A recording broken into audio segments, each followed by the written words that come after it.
So section 6.2, here we're talking about solving equations that involve rational exponents. Rational is just another word for fraction. So how do we handle equations that have fractional exponents, okay? So let's start out with a little bit of a review.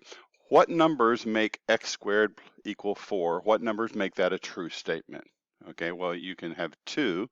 2 squared is 4, and negative 2 squared is 4. So in this case, the answer is x equal 2 or negative 2 because 2 squared is equal to 4 and negative 2 squared is equal to 4. Those are the two numbers that satisfy this equation. X squared equals 16. Well, you know that x has to be 4 or negative 4, or we might just write it x equal plus or minus 4. Those are the two answers to that equation. Now, what are the numbers that satisfy x squared equal negative 9? Well, how did I get to these answers? In this one, I needed to be able to take the square root of 4 to get to my answer. Here, I needed to be able to take the square root of 16 to get to my answer. Here, I'm going to need to be able to take the square root of negative 9 to get to my answer. Okay, and I know that there's no real number that makes this happen. So there are no real solutions to this. Because, remember, you can't take the square root of a negative number. Okay. What numbers satisfy x cubed equal 27? Well, that means, well, what you have to be able to do in order to make this work is you've got to be able to figure out what number can I multiply 3 times and get a 27. That's going to be x equal to 3. Now you might ask, well, what about negative 3? Well, let's check it. Negative 3 times negative 3 times negative 3 is negative 27. So that does not work. So the only answer is x equal 3. And then likewise, what numbers x cubed equal negative 27? Here, x is equal to negative 3. So what we saw here is I've been solving equations. Sometimes I get one answer, sometimes I get no answer, sometimes I get two answers. So let's talk about how that happens. What you really need to think of is when you're solving x squared equals some number, and that is a positive number, okay? The way you solve this is you take the square root of both sides, okay? When you take the square root of both sides, that's how you're going to get your answer. But you have to know that the square root of x squared, we like to think that the square root of x squared is x. Well, that takes care of the positive answer, not the negative answer. So in reality, the precise way of writing this is just the square root of x squared is the absolute value of x. What this allows us to do is to say, okay, well then if I use the absolute value, that's how I'm going to get the positive and negative answer. Now, if that's blowing your mind and you don't want to worry about it, you're okay. You don't have to think about it. All you need to know is this. Anytime you're taking the even root of an exponent, you're going to have a plus or minus in your answer. So when you're solving x squared equals 4, x squared equals 7, anytime you've got a positive number and you've got an even exponent, you will have two answers. You'll have a plus or minus in your answer. When you have an odd root, when you're solving something like x squared equals 8 or negative 8, that's when you only have one answer. So the key is looking at the exponent. If the exponent is even and you're set equal to a positive number, you're going to have a plus or minus in your answer. If your exponent is odd, you're only going to have one answer. So let's work a few examples here. X to the fourth equal 81. So I'm asking myself, is the exponent even? Yes. Will our answer have a plus or minus? Yes. Okay. X to the fourth is 81. I've got a positive number. I've got an even exponent. I will have a plus or minus in my answer. So how do you solve this? X to the fourth equal 81. The way you're going to solve this equation is to take the fourth root of both sides. The fourth root of x to the fourth, that's x. And here's the intelligence you must bring to this problem is you must write plus or minus because this is an even exponent and an even root. So you have to know there are two answers to this. X equal plus or minus the fourth root of 81. What number can you multiply 4 times and get 81? That's going to be a 3. because 3 times 3 is 9, 9 times 9 is 81. This answer is plus or minus 3. Looking at the next one, x cubed equals 64. Is this an even exponent? That is not an even exponent. There will not be a plus or minus in my answer. The key to solving this, x cubed equals 64, is going to be to take the cube root of both sides. So on the left, you get x equal. I do not have a plus or minus because this was an odd exponent. Cube root of 64. What kind of number can you multiply 3 times and get 64? The answer is 4.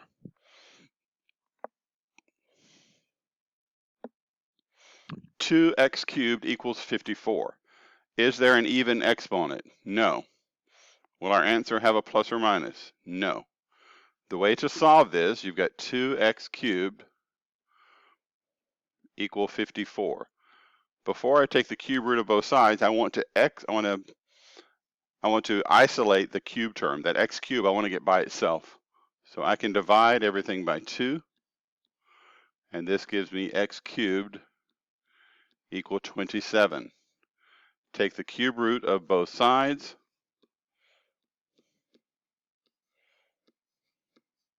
and you get x is equal to 3.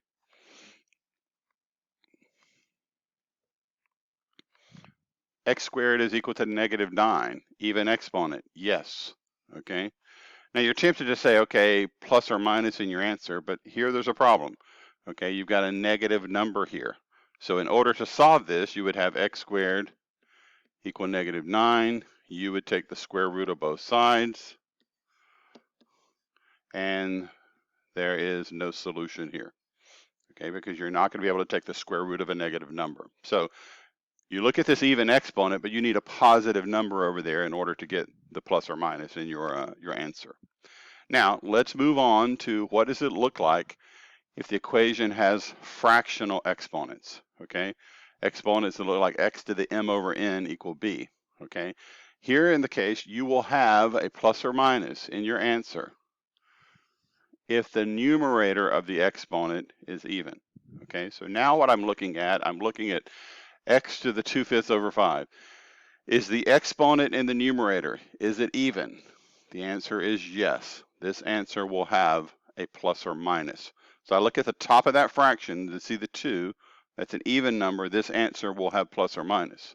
How do you solve this? You have x to the 2/5 is equal to 4. You have to raise both sides of this equation to the 5/2 power. Okay, why do I raise it to the 5/2 power? Because I will get x to the 2/5 raised to the 5/2 is equal to plus or minus 4 to the 5/2. So I had to bring the knowledge to this problem that this answer would have a plus or minus in it. What is 2/5 times 5/2? That's 10 over 10. So this is just x equal plus or minus 4 to the 5/2. Now I need to simplify this. This is plus or minus square root of 4 to the 5th power. That's what this 2 in the denominator of that exponent, that means the square root. So the square root of 4 to the 5th power. What's the square root of 4? That is 2. So this is plus or minus 2 to the 5th. This answer is plus or minus 32. Okay? So again, similar concept, but it's just got these fractional exponents, okay?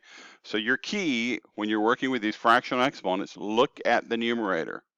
Here the numerator is 3, okay? Is that even?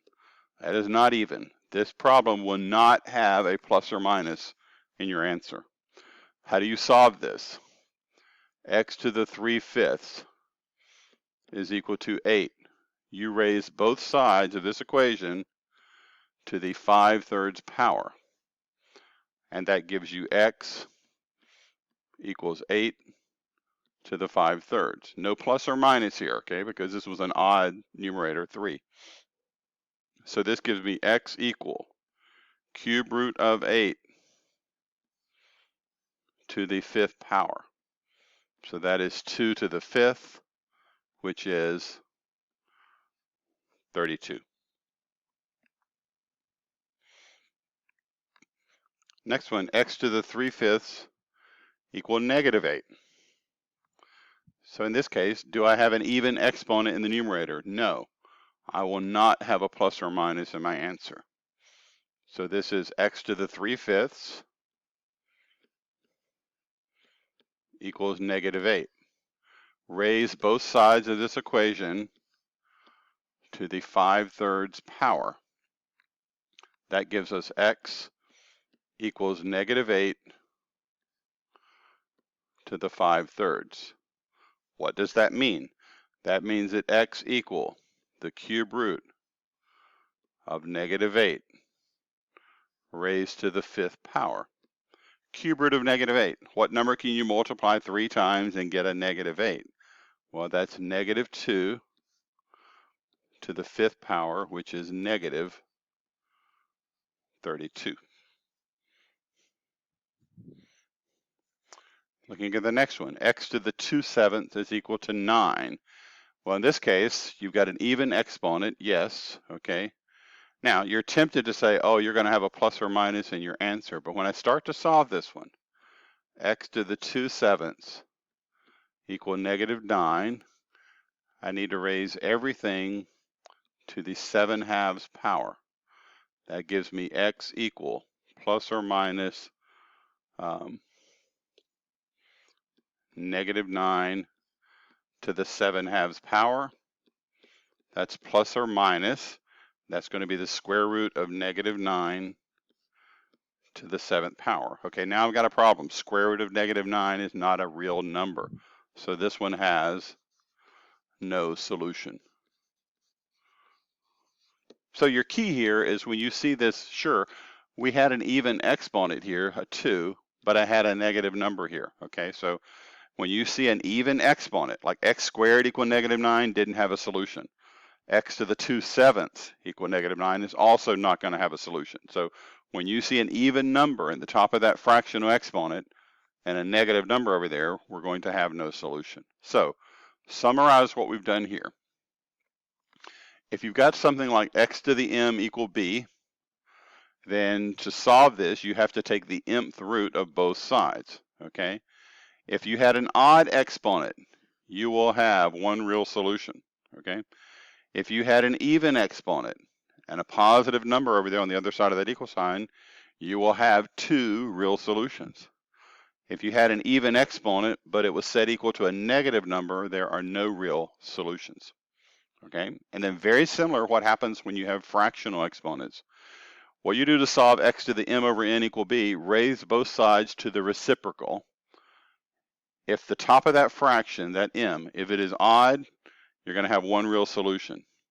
If it's even and set equal to a positive number, you'll have 2 solutions. You'll have a plus or minus in your solution. If that fraction has an even numerator but set equal to a negative number, there are no real solutions. So you have to know when to use plus or minus in your solution. So your key is the exponent even, or is it a fractional exponent with a numerator that's even? If it's set equal to a positive number, your answer has a plus or minus in it. So let's look at something like this. First of all, isolate the term that has the exponent. So here I can subtract 13 from both sides, and I get what? 5x to the 2/3 is equal to 33 minus 13. 5x to the 2/3 equals what? 20. Divide both sides by 5. X to the 2/3 equal 4. Okay. Now you look at this, and I see, when I look at this, I see an even exponent, x to the 2/3. Okay, this means I'm going to have a plus or minus in my answer. Okay, the way to solve this problem will be to raise everything to the 3/2 power. That will give you x equal, and this is what you must know, plus or minus 4 to the 3/2. X equal plus or minus That is the square root of 4 cubed. X equal plus or minus 2 cubed. X equal plus or minus 8. Okay? 3 plus 2x to the 1/2 equal 21. Get the term with the exponent all by itself. So you're going to have 2x to the 1/2 is equal to 21 minus 3, which is 18. Divide both sides by 2. X to the 1/2 equals 9. Now look at that exponent. You look at the numerator here, that's 1. That's an odd number. This will have one solution. There's no plus or minus here. The way you're going to solve this problem is you have x to the 1/2 equal 9. You will square both sides of this equation. That will give you x is equal to 9 squared. X is equal to 81. Okay.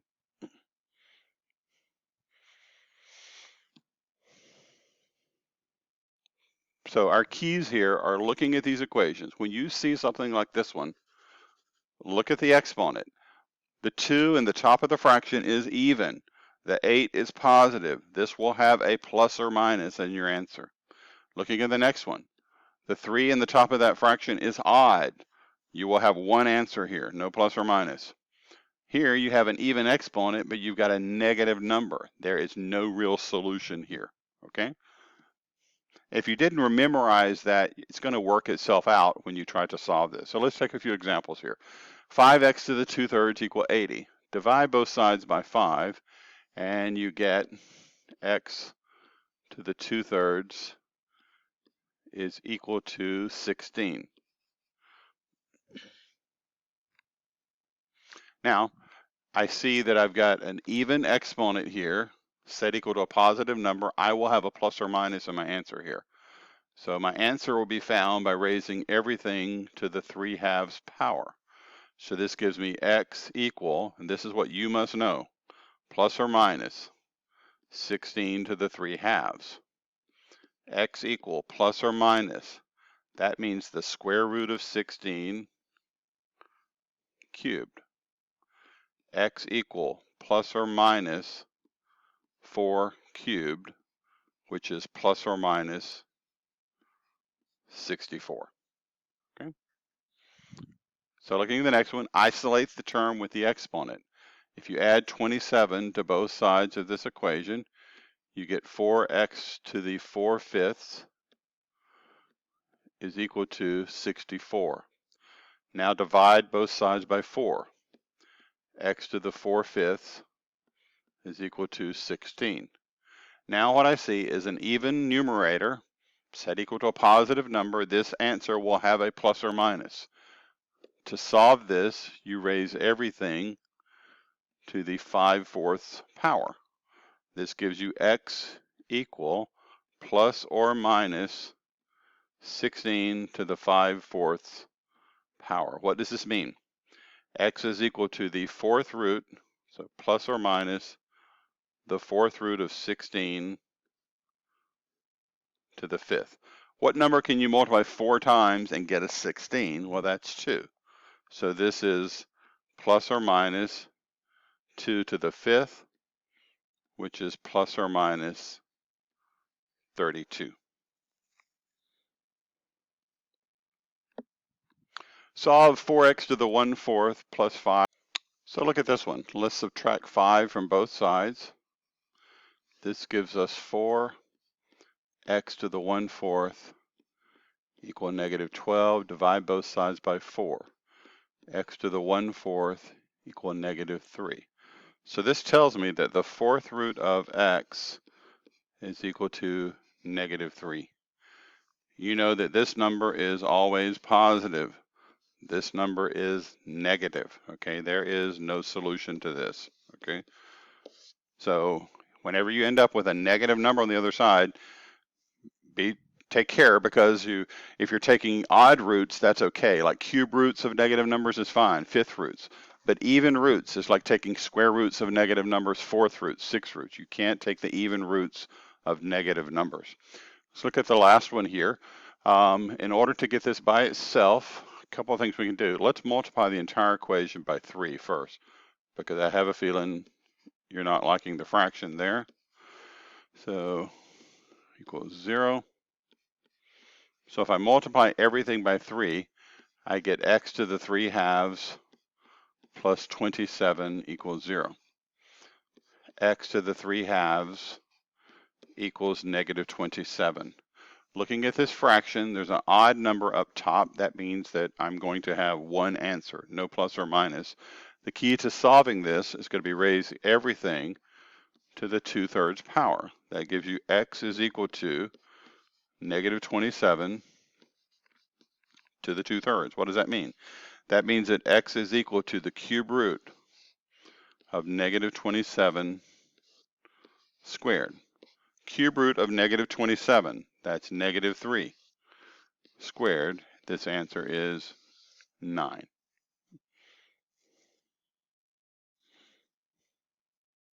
And sorry about that. When you take, now let's look at this. I think the answer is 9, but there's a problem with that. How can I check it? Let's go back to the original. So if I go back to this original problem, okay, let's substitute a 9 in and see what happens. Okay, so you've got a 9. So when you have 1/3, and then it was x to the 3 halves plus 9.